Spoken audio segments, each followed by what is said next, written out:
Same-sex couples in Punta Gorda spending the day celebrating a huge victory. City Council passing an ordinance yesterday giving them legal rights as domestic partners.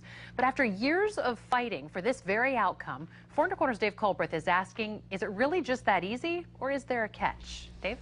What it says is this council has passed an ordinance that says someone can have the power to make end-of-life decisions for their partner. So in other words, one trip to City Hall and it's all decided whether someone lives or dies? Can you see any hospital going for this? No, I can't see any hospital doing it. And I can't even imagine if they even consulted the hospital. Dan Enrizal is an attorney in Fort Myers who specializes in guardianships and estate planning. He's talking about the ordinance the Punta Gorda City Council passed yesterday that gives unmarried domestic partners, same-sex or not, the power to make end-of-life decisions for their partner. The ordinance says that instead of needing written directions such as a power of attorney, living will, and designated health care surrogate, that all you have to do is go to City Hall, pay $30, and that registration as a domestic partner shall be considered to be written direction by each partner, designating the other to make health care decisions for their incapacitated partner, as provided by Florida law. They say that by registering it's the same as having a written declaration, and the state of Florida ain't going to buy that, I don't think. He's the attorney that fought the recent case of the 88-year-old woman who was near the end of her life. She wanted her son to decide whether to take her off life support.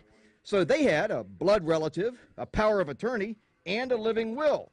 And Lee Memorial Health Systems still took the matter to court. It doesn't make a difference who you are. Proper estate planning can cover all that. Same-sex couples or domestic partners can do all these documents themselves, and they're good anywhere. Well, they're good anywhere in the United States. Enrizal also says the same-sex issue doesn't matter either, because if drawn up properly, anyone can make these decisions for anyone else. Are you concerned that people are going to think that they're covered and they're not? No, of course. A lot of people will think they're covered, and they're not. When I asked a high-level administrator at another hospital about this concept, he said there's no hospital anywhere that's going to go for that. When I emailed the Punta Gorda mayor, council member, city manager, and city attorney questions like, did they consult with anyone at a hospital or medical facility before drafting the ordinance? Not one of them responded.